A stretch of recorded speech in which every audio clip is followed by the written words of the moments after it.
Muchas gracias, Brian, por conectarnos. Vamos a dar inicio porque como se queda grabado y aprovechar los tiempos, en esta primera parte vamos a ver iglesia, estilo de vida y asesoramiento. Esta va a ser nuestra primera parte y ya veremos las siguientes tres temas. Lo vamos a ver en la visualización, orientación y grupos.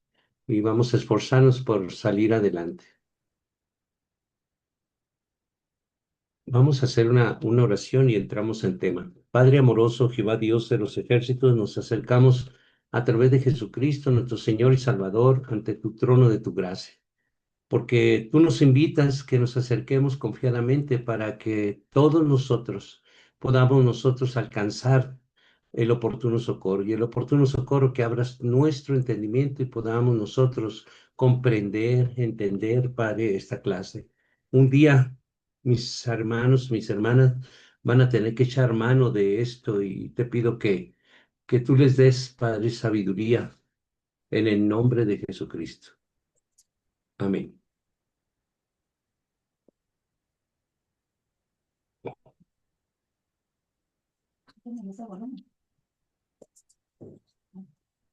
Vamos a empezar.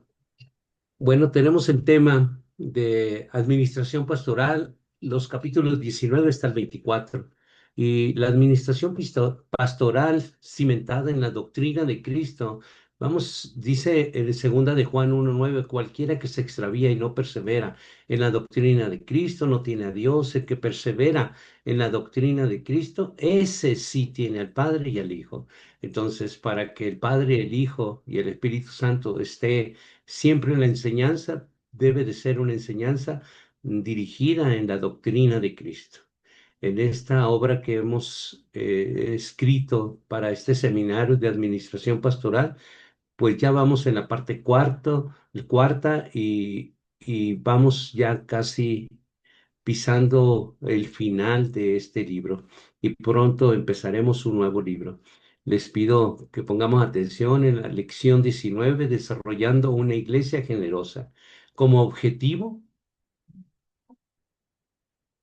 como objetivo nosotros tenemos que entender que los objetivos siempre nos van a llevar a desarrollar habilidades para formar un modelo funcional de una iglesia dadivosa. Por ejemplo, la Biblia nos enseña que la generosidad es una extensión de carácter de Dios. Él da abundantemente a su pueblo y nos llama a reflejar esta misma actitud. Por ejemplo, en el Salmo 112, versículo 5 dice, el hombre bueno tiene misericordia y presta, gobierna sus asuntos con juicio. También en el libro de Lucas, en el capítulo 6, versículo 38, dice, dad y os dará medida buena, apretada, remecida, rebosante, darán un vuestro regazo. ¿Cómo podemos modelar la generosidad en nuestras acciones diarias para reflejar el carácter de Dios? Es una pregunta que nos tenemos que hacer en estos objetivos. El siguiente objetivo es preparar un modelo de mayordomía radicalmente bíblico y práctico para una congregación local. En este segundo objetivo de preparar un modelo, la enseñanza sobre la mayordomía bíblica, realizar estudios sobre el propósito del diezmo, las ofrendas, tal como lo dice la Escritura en Malaquías 3:10, enseñar a dar y no por obligación, sino por una alegría y gratitud. Tenemos que ver programas de impacto comunitario, organizar campañas de ayuda social, proyectos de apoyo familiares que necesitan despensas y, en fin, muchas necesidades que hay en una congregación y desarrollar una cultura de voluntarios para que inspire a los miembros a compartir sus dones y talentos. Vamos sobre los contenidos, tenemos tres. El primero es definición bíblica, generosidad como reflejo del carácter de Dios. Ahí en su estudio dice 2 de Corintios 9, 6 al 7, lo más central de estos dos versículos, Dios ama al dador alegre. También en Proverbios 11:25, lo central de este versículo dice que el alma generosa será prosperada. Entonces, cuando nosotros vemos esta definición, podemos ver de que nos recuerda, aquí en 2 Corintios 9, 6 al 7, nos recuerda que la actitud con la que damos es tan importante como la cantidad. Dar con alegría demuestra confianza en Dios como nuestro proveedor. Entonces, con, con la que damos es tan importante como la cantidad. Es algo muy importante pensar de qué manera nosotros damos, ¿ok? No con pesar, sino con alegría. Por eso en Proverbios 11:25 que leímos que el alma generosa será prosperada, nos enseña que cuando somos generosos, no solo bendecimos a otros, sino que también experimentamos la bendición de Dios en nuestras propias vidas. Y una pregunta que podemos hacernos, ¿cómo podemos cultivar un espíritu de generosidad genuina en nuestra vida personal y en la iglesia? Vamos a ver el siguiente contenido, las declaraciones claves. La generosidad fortalece la comunidad y refleja el amor de Cristo. Cuando hablamos nosotros del amor que nuestro Padre, haber enviado a su Hijo a morir por nosotros, por toda la humanidad, y pues lo que nosotros creemos de que ese sacrificio no fue en vano y nos redime ante el Padre y nos justifica por la justicia que nuestro Señor Jesucristo hizo. Entonces nosotros, cuando vemos esto, am, pues podemos saber de que no es cuestión de imaginar, pero es cuestión de creer, ¿ok? Y si creemos que nuestro Señor Jesucristo ha pagado el precio, lo tenemos que tener esa creencia dentro de nuestro corazón. Por ejemplo, si nosotros dudamos, esta parte de dudar, pues ya no funciona la palabra. La generosidad es un testimonio poderoso del amor de nuestro Señor Jesucristo. Cuando una iglesia adopta esta cultura, la comunidad nota una diferencia palpable. La generosidad no es solo financiera, se manifiesta en tiempo, talento, amor, apoyar con oración y servicio y empatía también son actos de generosidad.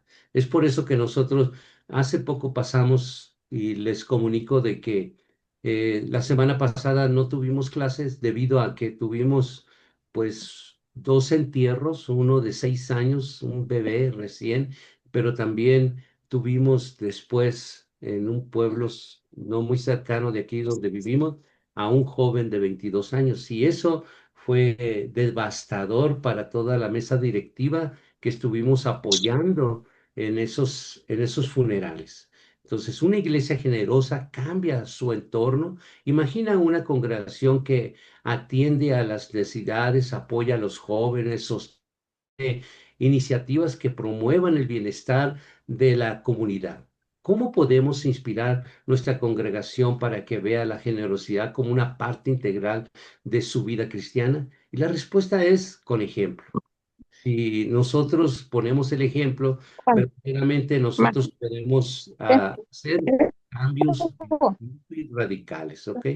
Y la siguiente contenido, en el punto número 3, hablando sobre la lección 19, desarrollando una iglesia generosa, dice, aquí hay formas concretas de fomentar una cultura de generosidad. Por ejemplo, en la práctica, implementar programas de ayuda comunitaria, fomentar el diezmo y las ofrendas, es algo que nosotros nos lleva a ayudar a otras personas, ayudar a que el evangelio siga corriendo a diferentes lugares. Estos programas de ayuda comunitaria crean eventos de asistencia a familias necesitadas, programas de alimentación e incluso actividades educativas.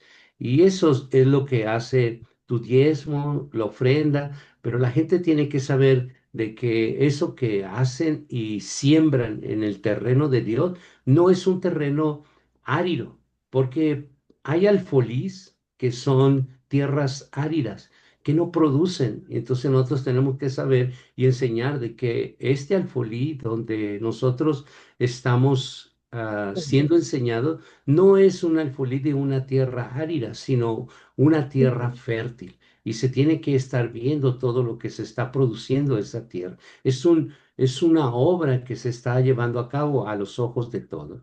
Entonces, enseñar sobre la mayordomía bíblica, pero con un enfoque en el corazón detrás de dar, más que en la obligación. Y vamos a pasar ahora a la lección número 20. En la lección número 20 vamos a ver las finanzas personales y asuntos de estilo de vida.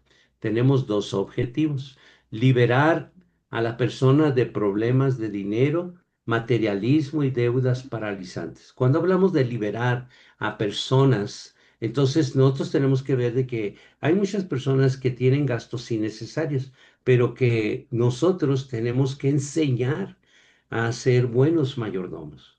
¿Y cómo podemos enseñar eso? Bueno, tenemos que hacer un ejemplo a seguir. La Biblia nos llama a manejar el dinero con sabiduría y a no depender de las riquezas terrenales. Entonces, hay riquezas celestiales, por supuesto que sí, porque, por ejemplo, la salud es algo, un tema donde se gasta muchísimo dinero, pero si tú cuidas la salud, esa es l- cómo nosotros podemos enseñar a las personas a, a ese problema de dinero. Porque si no cuidas tu salud, tarde que temprano, esto se va a desbordar y te va a llevar a un caos económico. Por eso es importante enseñar a las personas cómo cuidar su salud. Por eso es que dice aquí el objetivo, dice liberar a las personas de problemas de dinero. Y cuando hablamos de dinero, pues se pone como una cortina y nos empaña el entendimiento. Cuando hablamos de dinero es porque estamos hablando de lo futuro que tú puedes gastar si no te cuidas en el presente. ¿Ok? Y eso es muy importante. Por eso habla de personas, de problemas de dinero. Cuando no aprendemos a cuidarnos, seguramente va a haber problemas de dinero. En Mateo 6:19 al 21 habla del contenido de finanzas como recurso para glorificar a Dios, hermano. En Mateo 6:19 al 21, el centro de estos versículos dice: no os hagáis tesoros en la tierra. Es importante que nosotros podamos hacer tesoros, pero no en la tierra. ¿Y cómo se hacen esos tesoros? El principal tesoro depende de la obediencia. Ahí está el más grande y brillante tesoro y el más valioso de todos. En segunda de Timoteo, del capítulo 6, versículos 6 al 10, el centro de estos versículos: el amor al dinero es la raíz de todos los males. Por esa razón nos recuerda que el amor al dinero, siendo la raíz de muchos males, que es el verdadero que, contenido de lo que Dios nos está haciendo reflexionar. Entonces, la pregunta es: ¿cómo podemos equilibrar la administración financiera con una vida centrada en Dios? ¿Cómo lo podemos llevar a cabo? Bueno, nosotros tenemos que analizar y aprender a vivir con lo que tienes. No es lo mucho, sino lo poco que tienes. Podemos nosotros ser buenos administradores. Por esa razón, Dios nos enseña a través de las Escrituras cómo hacer las cosas. En en el número 2, contenido 2, declaraciones claves. En esta declaración claves tenemos dos puntos. La libertad financiera permite servir mejor a Dios y a los demás. En esta libertad financiera, al evitar deudas innecesarias, podemos dar con generosidad y vivir en paz. Cuando hablamos de evitar deudas innecesarias, pues uno debe de tocar temas como, por ejemplo, de por qué tienes que comprar o vivir con algo más de lo que tú vas a ganar.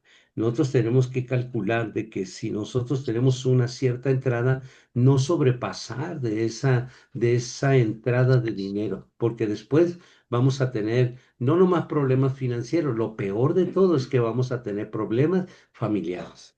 Y ese problema familiar es muy, pero muy grave. El estilo de vida del cristiano promueve contentamiento y dependencia de Dios. Somos una sociedad que valora y la acumulación. eh, por ejemplo, si nosotros tenemos la oportunidad de estar ahorrando, vamos a pensar 20 pesos. Cuando tengamos la oportunidad de ahorrar esos 20 pesos, ahórralos. Cuando los ahorres, significa que ya no los cuentas dentro de tu presupuesto, ya están hechos a un lado, ¿ok? Entonces esas cosas nosotros podemos enseñar de la acumulación, no de acumular tesoros, sino enseñar que el ahorro es parte de la enseñanza. ¿Por qué te lo tienes que comer todo? Tenemos que aprender a ahorrar, aunque sea poco. Y sorpresa, puede durante algunos meses sorprendernos de lo que Dios nos ha permitido ahorrar, ¿ok? En la siguiente, am, entender la importancia, prácticas como la gestión financiera bíblica en los principios de presupuesto y administración es planificar ingresos, gastos con responsabilidad. Cuando planificamos los ingresos es lo que entra. Por ejemplo, muchas veces nosotros planificamos el ingreso, pero no es en realidad lo que queda, porque ya muchas veces nosotros ya estamos endeudados con alguien o con una. Entonces, vamos viendo, analizando cuánto es el ingreso, pero también vamos a ver cuántos son los gastos y con mucha responsabilidad vamos a ver eso. Entonces, es entender la importancia y la gestión financiera bíblica.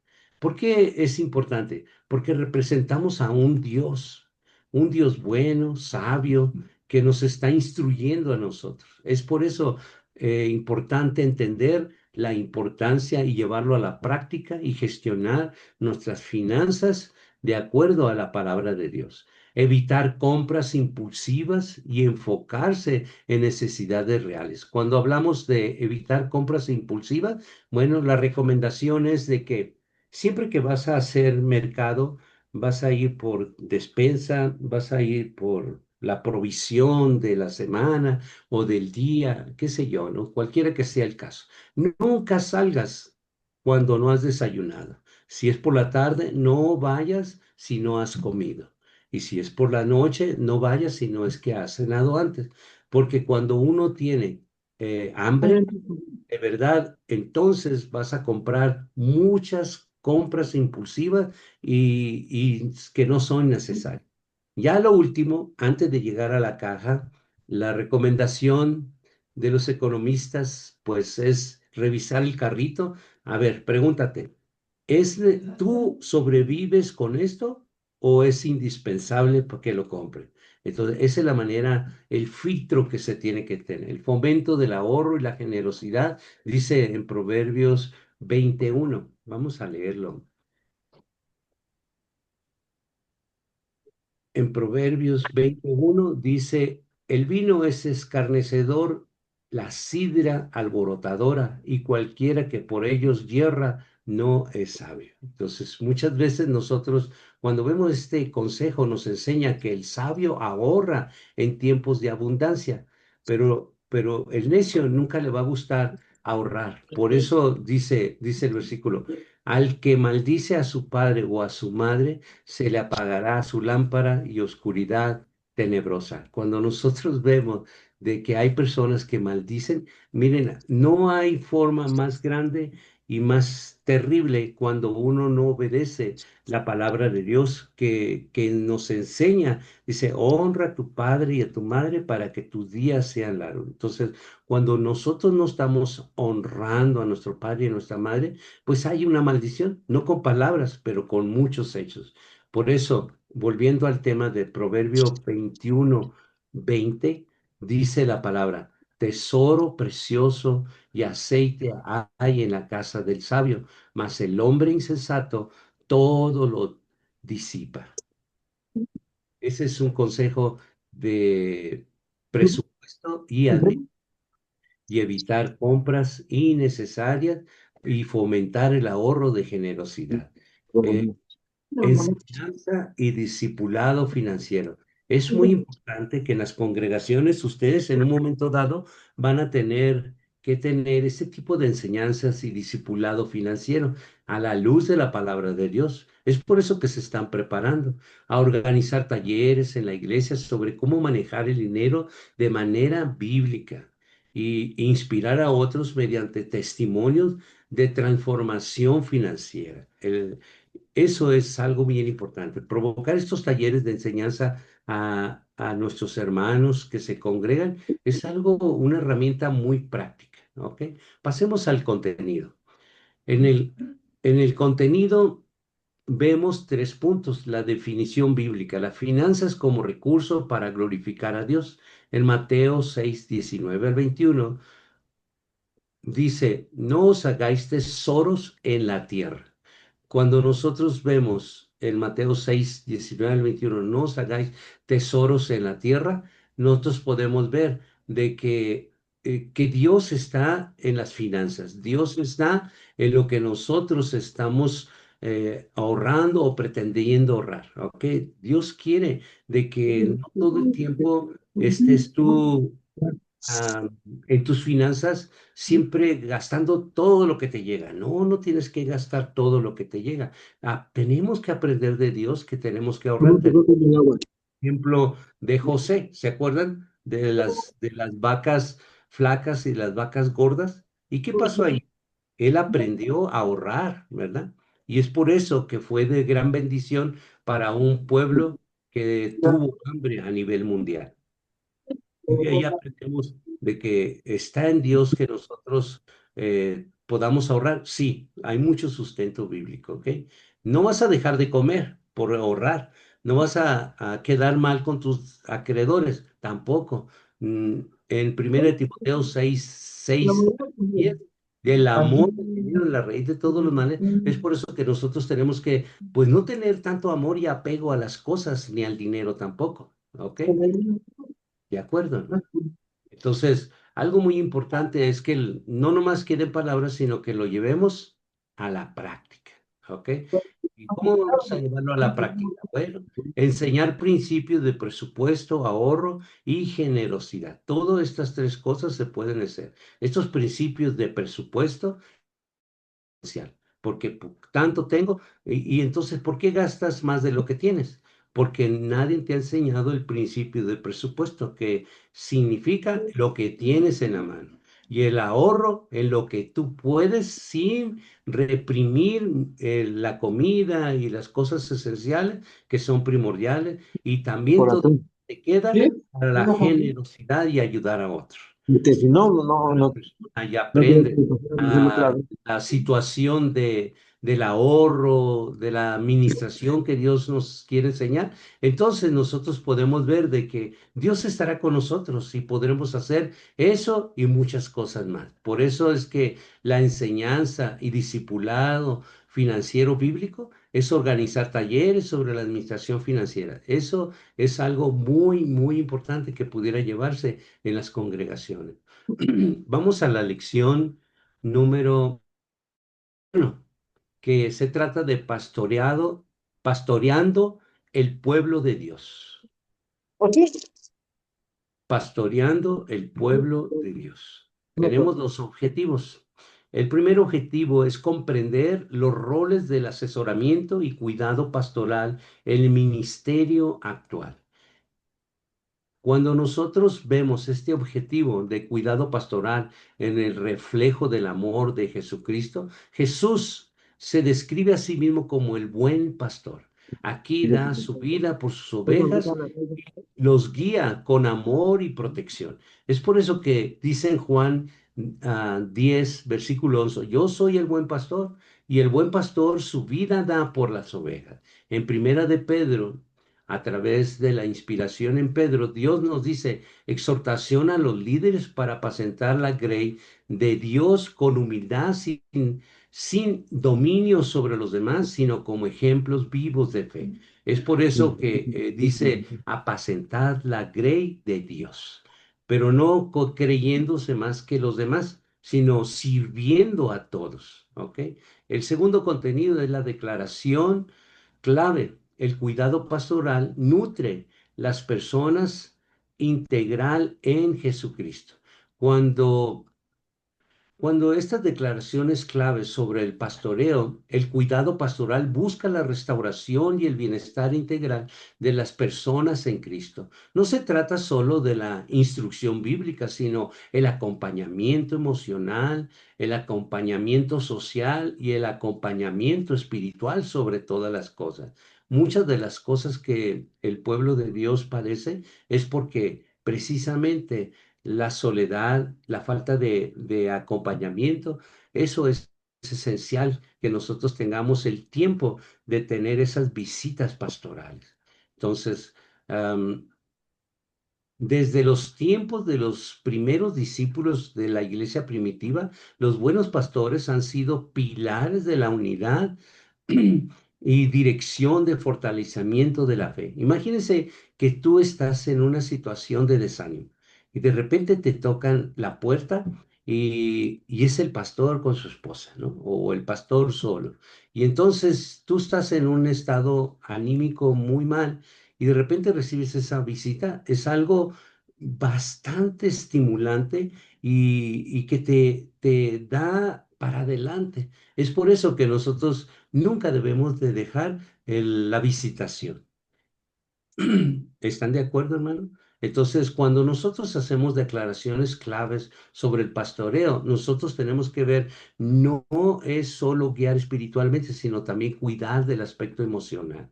El aspecto emocional, cuando una persona está constantemente en un aspecto emocional de depresión, de desánimo, entonces son las personas que más énfasis tenemos que estar cerca de ellas para poderlas animar.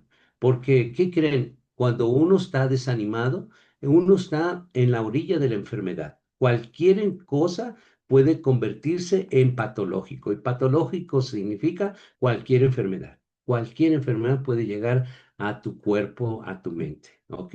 Es por eso que nosotros tenemos que estar muy atentos en el aspecto emocional, porque esto produce enfermedades y tienen que creerlo porque la mayoría de las enfermedades nacen en un aspecto emocional. De ahí nacen la mayoría de las enfermedades. Por qué nacen de ahí? Porque tus defensas están bajas y cualquier bacteria te va a atacar y te va a hacer estragos, ¿ok? Acuérdense que las bacterias pues son microscópicas, no las ves, solamente vas a sentir esa patología de esa enfermedad. Pero ¿cómo fue que te llegó? Porque tu estado anímico estaba muy, pero muy bajo. Desde los primeros discípulos, de verdad, nosotros tenemos que ser buenos pastores y la enseñanza está, no fijarse de los malos pastores. Ah, es que mira cómo lo hacen ahí, cómo lo hacen ahí. No, fijémonos en los buenos ejemplos, ¿verdad? En los buenos ejemplos. Nosotros tenemos que aprender de los buenos ejemplos. Bueno, ¿y cómo podemos llevar a la práctica para un cuidado pastoral efectivo? Bueno, tenemos que aprender a oír y que oído se active con mucha empatía en las respuestas. Miren, la empatía es una palabra muy clave en el pastoreo. Siempre que haya un problema, siempre que haya una situación, siempre nosotros tenemos que pensar tres cosas. Y la primera cosa es pensar y pedirle a Dios que nos diga qué decir. La segunda cosa muy importante es cómo lo vamos a decir. Y la tercera es si lo vamos a decir, porque es muy probable que el Espíritu Santo, lo que ya nos puso y cómo, qué decir y cómo decirlo, a lo mejor el mismo, seguramente el Espíritu Santo te va a decir, cállate la boca, no lo digas, no es el tiempo, porque vas a provocar eso se llama empatía, ¿ok? Dedicar tiempo de calidad a oír las preocupaciones, necesidades de los miembros de la congregación, esto es esencial. La consejería se basa en oír, más que en hablar. Esa es la base de la consejería. Aprender a hacer preguntas que ayuden a las personas a expresar sus pensamientos y sentimientos. Este es un arte. Aprender a hacer preguntas que ayuden a las personas para que ellas expresen sus pensamientos y sus sentimientos. Y no, uno se tiene que ver como chismoso, sino aprender cómo se va a hacer, ¿ok? Y eso es un arte que lo vemos dentro de la actividad empática donde uno está aprendiendo a ser pastor. El acompañamiento espiritual y discipulado es guiar con amor y ofreciendo consejos bíblicos. Es por eso que nosotros tenemos que siempre, siempre, siempre, pero siempre de verdad hacer las cosas, formar grupos pequeños para poder tener contacto con cada uno de ellos. El apoyo en los momentos difíciles es fundamental. En los momentos más difíciles es cuando nosotros tenemos que esforzarnos a estar presentes en esos momentos muy difíciles. Estar presente en las crisis, en los duelos, en las dificultades. Recordar que la presencia pastoral es un reflejo del amor de Dios a través de Jesucristo. Implementar programas de asesoramiento pastoral que ayuden a la congregación a entrar en dirección y consuelo. Y sobre todo, cómo cuidar su salud. Y al cuidar su salud, cuidarían mucho sus finanzas. Bueno, hermanos, aquí la vamos a dejar. Nos vemos dentro de un momento. Tomamos un pequeño descanso y nos volvemos a conectar. Por favor, no dejen de conectarse, ¿ok? Voy a seguir dirigiendo estos siguientes tres temas y espero verlos, ¿ok? Adiós, adiós.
Ya estamos de vuelta.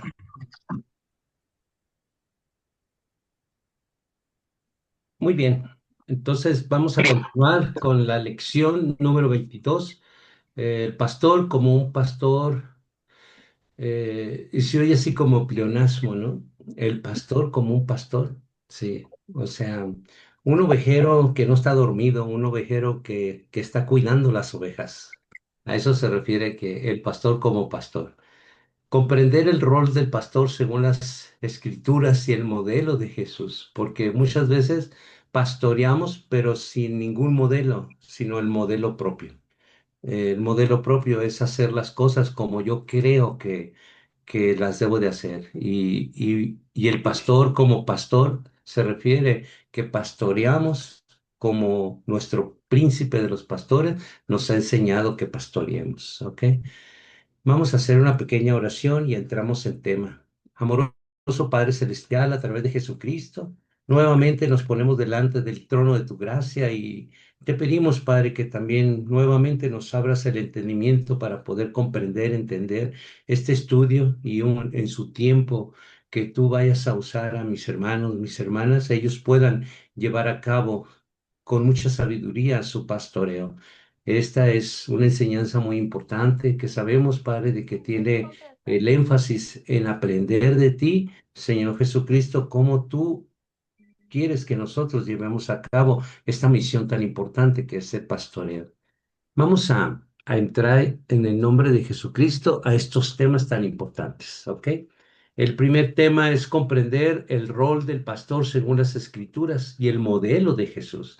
Cuando vemos este modelo de Jesús, pues podemos entender de que en el Salmo 23, en el versículo 1 hasta el 4, dice que Jehová es mi pastor y nada me faltará. Este pasaje nos recuerda que el pastoreo verdadero viene de Dios, quien guía con provisión y protección. Entonces, también en Hebreos 13:7 dice, nos exhorta a respetar y a obedecer a los pastores porque ellos velan por las almas con condición y responsabilidad. Por supuesto que eso se tiene que ver, esto se ve en un pastor a otro pastor. Acuérdense que lo que dice la palabra de Dios, y se los quiero leer, ¿no? En Gálatas, cuando vemos la palabra de Dios en acción, en el capítulo 5 en el versículo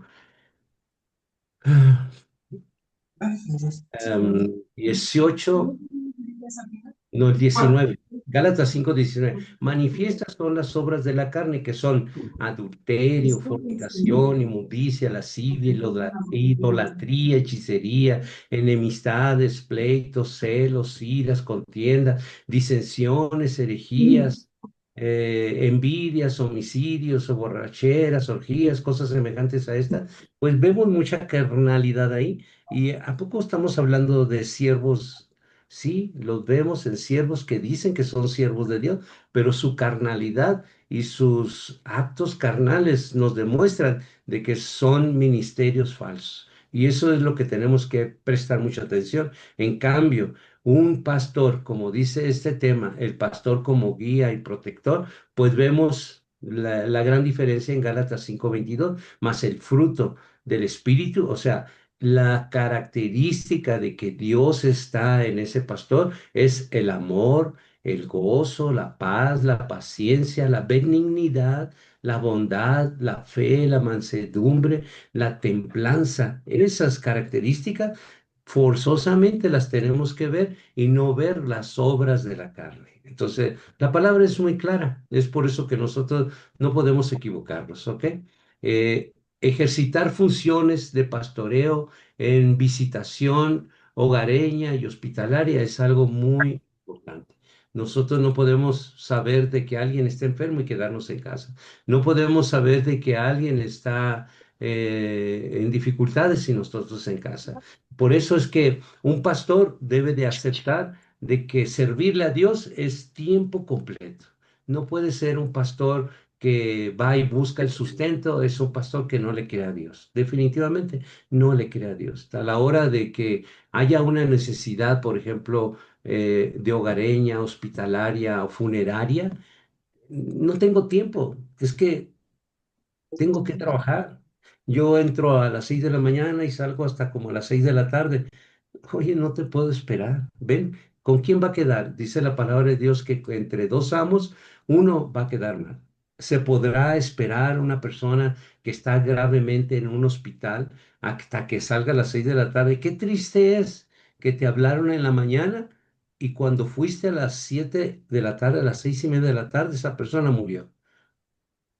Qué triste, ¿no? O sea, y pasa eso, por supuesto, porque la muerte no te va a esperar. ¿Sí me explico? Entonces, es ahí el tema del pastor como pastor, ¿verdad? Y no pastorear con tu entendimiento, sino como el ejemplo, el modelo de Jesús. Am, Vamos a entrar al tema de los contenidos, que son tres. Definición bíblica, el pastor como guía.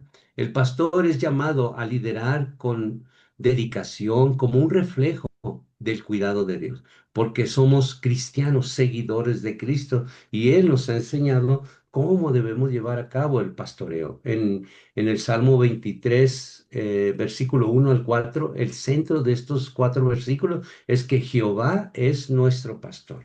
Entonces, si yo voy representando a Jehová Dios y yo voy en esa representación de Jehová Dios como pastor, pues imagínense que yo voy con todas las obras de la carne, ¿no? Imagínense que tú me hablas, ¿estará Jehová Dios alguna vez ocupado para no atenderte? Yo les pregunto y dejo esa pregunta en el aire. ¿De verdad Jehová Dios, cuando tú lo necesitas, Él estará ocupado? ¿Estará ocupado atendiendo a otra persona y no te puede atender a ti? Pues esa es la magnitud de pastorear, como Jesús nos ha enseñado, de que nosotros tenemos que atender a la Grey como Dios nos ha llamado, a atenderla al 100% en todas sus necesidades. También en Hebreos 13:17 dice, obedecer a vuestros pastores. Pero ¿cómo vas a obedecer a un pastor que te oprime? ¿Cómo vas a obedecer a un pastor que está como lo leímos, ¿no? Las obras de la carne, que dice, manifiestas son las obras de la carne, que te trate con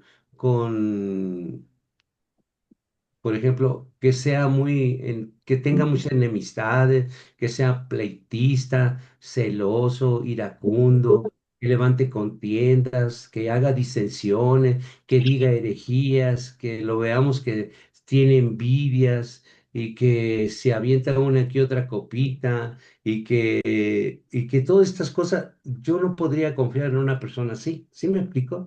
Nosotros tenemos que cuidar en no manifestar las obras de la carne, sino la presencia de Dios en nosotros, que son amor, gozo, paz, paciencia, benignidad, bondad, fe, mansedumbre y templanza. Por esa razón es importante lo que dice en Hebreos 13:17, obedecer a vuestros pastores, pero estamos hablando de pastores, no imitadores, de pastores, ¿ok? La segunda contenido es las declaraciones claves. El pastor lidera con humildad y compasión. Esto es algo fundamental que nos grabemos siempre, hermano. Liderar con humildad tiene un significado, es servir, ¿ok? Un pastor fue llamado por Dios para servir al pueblo, ¿ok? Eso es algo que nosotros tenemos que siempre entender de que fuimos llamados a servir, no para que la gente nos sirva a nosotros. Esta declaración de la visitación pastoral fortalece la relación de la congregación. Si no tenemos tiempo para atender un llamado, mucho menos tiempo para hacer visitación pastoral. Es por eso que estas cosas son muy claves. Por eso la visitación pastoral fortalece las relaciones de cada miembro de la iglesia. Estar presente en los hogares y hospitales permite que las personas se sientan oídas, apoyadas y valoradas. ¿Lo creen?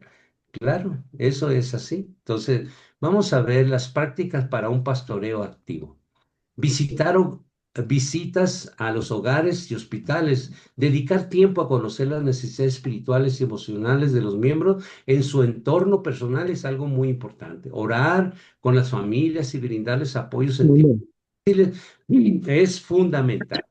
Es el oír activamente y la consejería es la práctica de la empatía al acompañar a quienes se enfrentan crisis y ayudarles a encontrar la guía de la palabra de Dios. Fortalecer la relación pastor-congregación mediante tiempos de reflexión y conversación significativa es muy, pero muy. Vente para acá. Modelar el amor y el servicio de Jesucristo es mostrar un liderazgo basado en ejemplos, sirviendo con generosidad y humildad.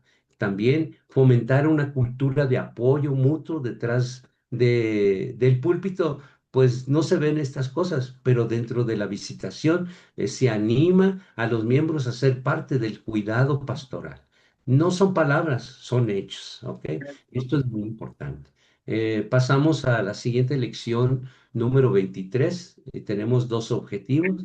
Valorizar el cuidado, orientación pastoral de la lección 23 es primero valorizar el concepto del alma y aprender el cuidado pastoral. Bueno, cuando valorizamos nosotros el cuidado pastoral, no solo se trata de atender necesidades físicas, emocionales, sino de guiar el alma hacia una relación profunda con Dios. Jesús mismo nos dio el ejemplo de un pastor modelo, preocupado por el bienestar integral de las personas. Eso está en Mateo 16, 26, cuando Jesús pregunta, ¿de qué le serviría al hombre ganar todo el mundo si pierde su alma? Entonces, una de las funciones muy importantes del pastor y de sus enseñanzas es enseñar a valorar nuestra alma, ¿ok? Y eso es algo muy importante, porque si nosotros no tenemos ese valor que Dios le da la importancia, imagínense ustedes, ¿no encontró Dios algo más precioso y caro y que pudo haber pagado nuestras almas y envió a su Hijo? Entonces nuestra alma tiene bastante valor, ¿ok?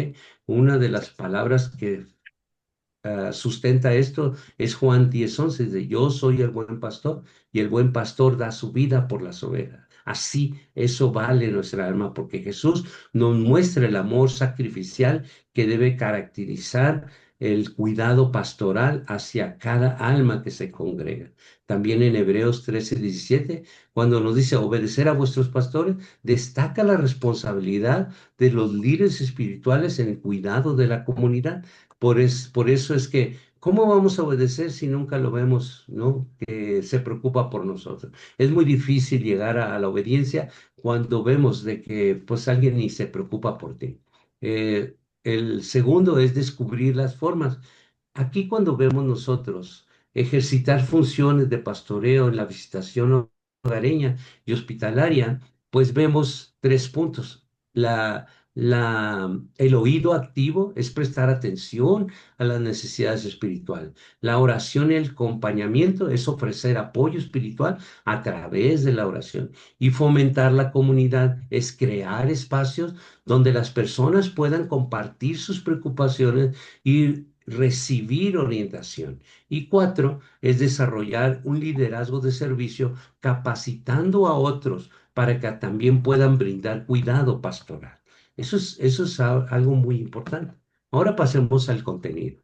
En el contenido tenemos tres puntos. El primero es definición, el cuidado pastoral como ministerio integral. El llamado al cuidado pastoral es un reflejo del corazón de Jesucristo, quien busca aliviar las cargas y renovar las fuerzas de quienes están fatigados. Es por eso que en el Salmo 23, 1 al 4, el centro de estos cuatro versículos dice, Jehová es mi pastor. Y lo que nosotros representamos como pastores aquí en la tierra, pues tenemos que Dios se manifieste a través de nuestras vidas, porque el pastor no soy yo, el pastor es Jehová. Y entonces, ¿por qué se ve tanta carnalidad? Porque Jehová no está en mí. Y si Jehová está en mí, obviamente se va a manifestar el fruto del Espíritu, que es el amor, gozo, paz, paciencia, benignidad, bondad, fe, mansedumbre y templanza. Es cuando Jehová Dios está en ese pastor. También vemos que en Hebreos 13:17 dice, cuando obedecemos a los pastores, porque no estamos obedeciendo al pastor, sino estamos obedeciendo a quien vemos en el pastor. ¿Me explico?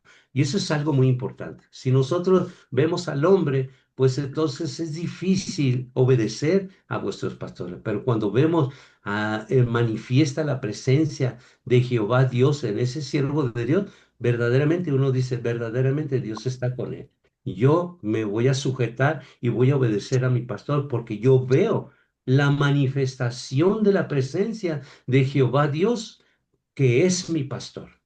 Y a la persona que yo veo que Él está allí, su presencia de Dios en Él.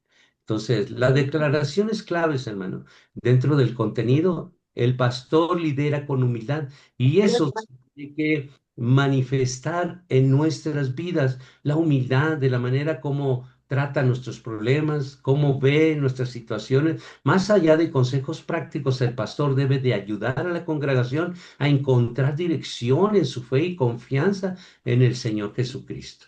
También tenemos que el cuidado pastoral incluye lo emocional y lo espiritual. No solo se trata de enseñanza bíblica, sino de acompañamiento en momentos de dificultad, ayudando a sanar heridas, sobre todo del alma.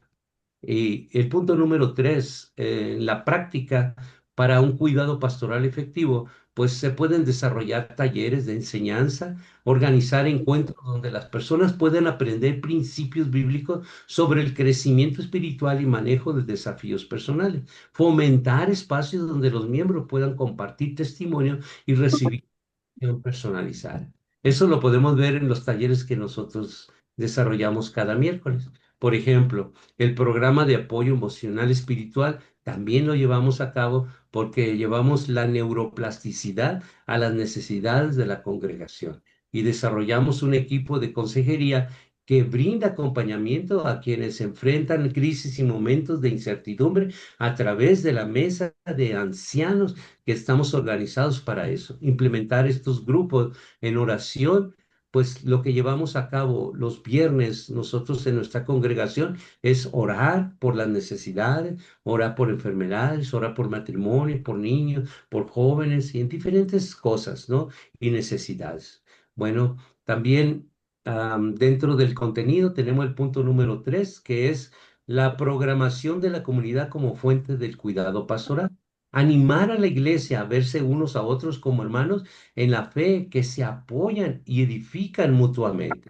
Fomentar la cultura, el pastoreo entre miembros, donde cada persona puede ser una fuente de ánimo y dirección de otro. O sea, es algo bien hermoso cuando yo veo como pastor, veo que otros hermanos le enseñan a otros hermanos, les explican a otros hermanos lo que en un momento dado ellos, en un tiempo, pues ellos tampoco entendían en su tiempo, pero que ahora lo comprenden y ahora yo me gozo mucho cuando hermanos que un tiempo yo les enseñé, ahora ellos están enseñando a otros. Es algo maravilloso. Bueno, es algo que no puedo definir con palabras, es algo muy hermoso, hermoso cuando vemos los frutos que se están desarrollando en el pueblo que tú estás instruyendo. Y es la recompensa más hermosa que un pastor puede tener cuando está sembrando buena semilla de la palabra. Vamos a ver ahora en la lección número 24 el cuidado pastoral por medio de los grupos pequeños. Estos grupos pequeños nosotros hemos intentado muchas veces, la verdad, y nos ha dado buenos resultados porque hemos instruido desde cero hasta seguir creciendo en diferentes estudios que tenemos, los cuales cualquiera de ustedes que los quiera tener, nosotros tenemos estudios para llevar a las personas de cero conocimiento o de conocimiento medio o de conocimiento avanzado o de un conocimiento teológico, ¿ok? En todos los niveles tenemos inéditos materiales que pueden ser de ustedes el que los solicite.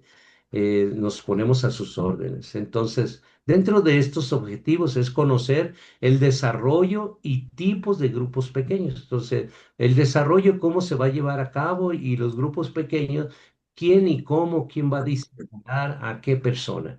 Y siempre debe de haber una organización para saber quiénes son. Por ejemplo, el estudio bíblico enfocados en el aprendizaje y la aplicación de la palabra. En grupos de oración, bueno, espacios para interceder por necesidades específicas y grupos de apoyo para personas que atraviesan situaciones difíciles y grupos de discipulado para el crecimiento espiritual y formación de nuevos cristianos o líderes, ¿ok? Los pasajes claves que tenemos nosotros es en Mateo 18:20, donde están dos o tres congregados en mi nombre, ahí estoy yo, dice Jesucristo. Entonces, cada reunión que nosotros, fíjense cuántos necesita ese grupo, dos o tres, ¿no? O sea, si tú estás una persona con otra persona, pero lo haces en el nombre de Jesucristo, esa reunión es gloriosa por su sola presencia de Jesucristo. Pero tenemos que entender de que yo no soy el sabio, sino quien está en mí va a darme la sabiduría para que ese estudio sea glorioso, por la sola presencia espiritual de Jesucristo. ¿Ok? Entonces, nosotros solo tenemos que aprender muchas cosas de nuestro maestro de maestros, que es Jesucristo.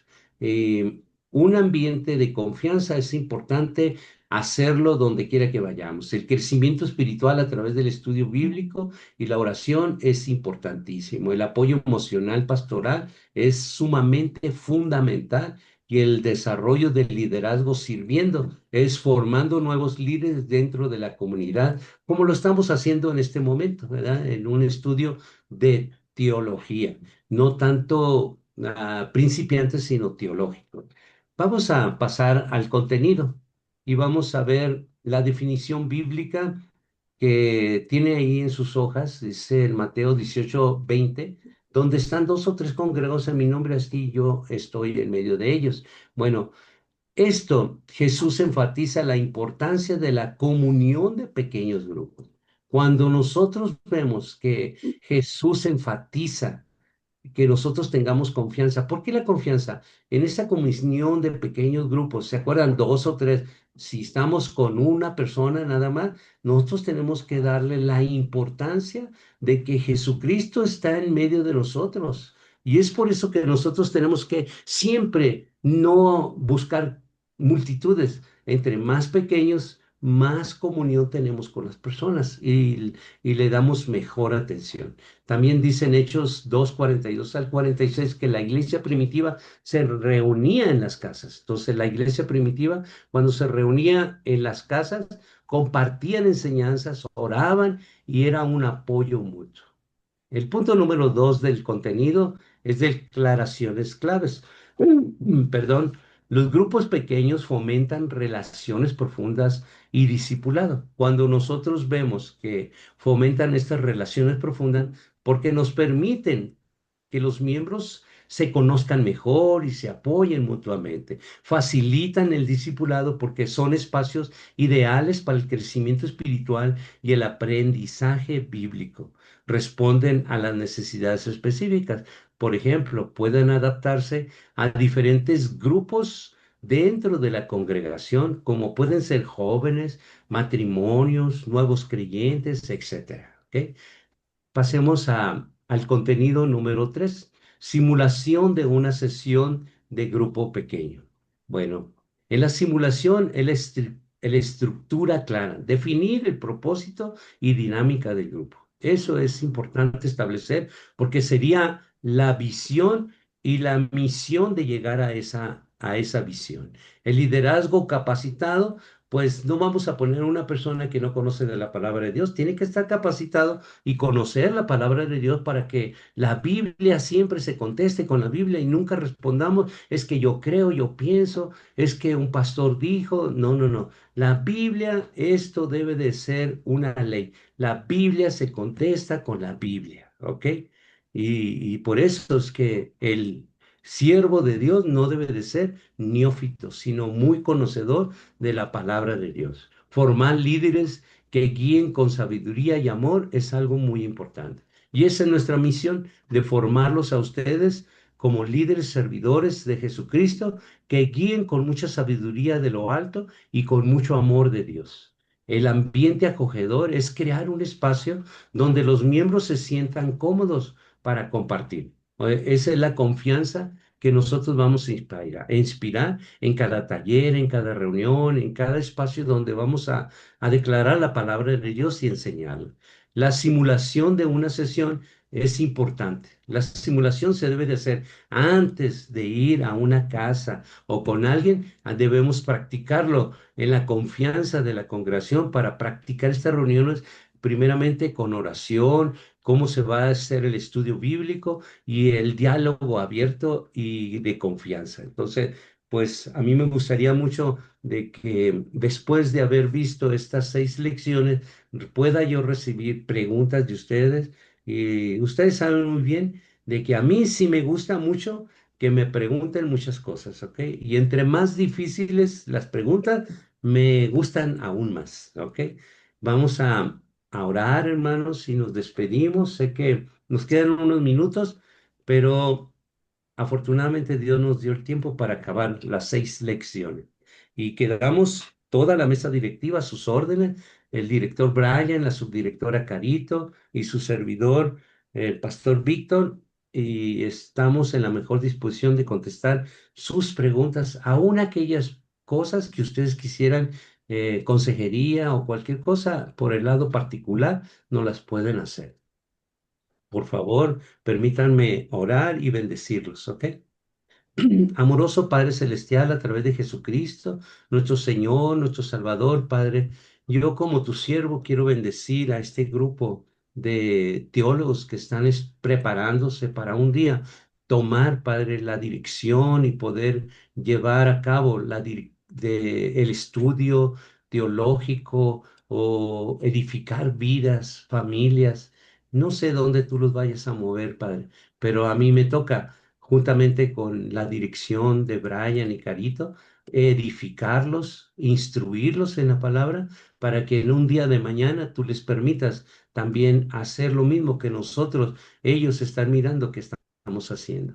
Los bendigo, hermanos, los bendigo, hermanas, en el nombre de Jesucristo y declaro sus familias escondidas bajo la sombra del Omnipotente.